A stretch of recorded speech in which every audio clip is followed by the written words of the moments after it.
ìgbà tí Fir'aun sọ fún Musa alam nurabbika fina walida wa labista fina min umrika sinin wa fa'alta fa'lataka allati fa'alta wa anta min al-kafirin ìwọ náà ti dáná bí Ọlọ́run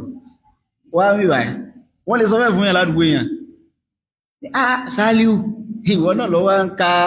tó mọ́ gbá bọ́ọ̀lù kiri báyìí mọ́ gbọ́n tí súnà lásọ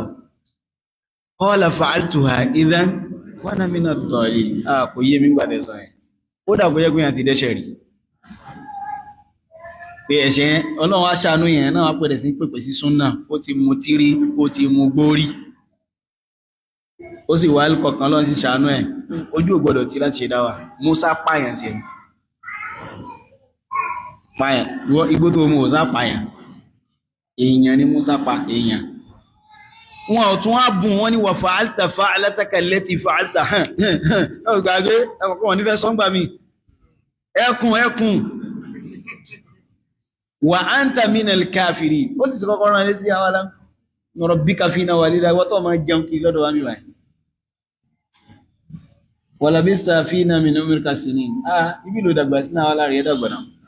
kò wá dínà ẹ̀ Musa wá sọ pé wọ́n bí mi sí Sàlàfíà ni kódà sọ̀tọ̀ nígbà ìgbà tán bí mi dájú ojúgbó ló ti wà ẹ lọ bí irùngbọ̀n mi tó báyìí fa'altuha idhan wa ana wa farartu minkum lamma khiftukum fawahaba rabbi hukman wa ja'alani minal mursalin ẹ̀rí pé Musa ló gbàdé rẹ̀ pa mí ṣùgbọ́n Ọlọ́run ló padà bùn mi ní kí wọ́n dá mí náà ti dàfà ó wá padà lọ Jami'a Islamiyya ló wá dé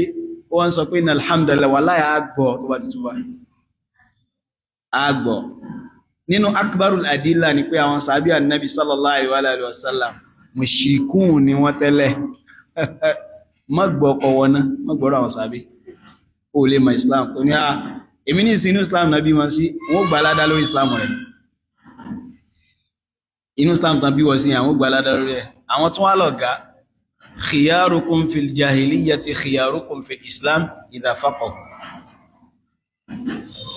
àìmọye àwọn èèyàn tó pé experience tán nínú jahiliya ẹgbẹ́ tó padà ràn wọ́n lọ́wọ́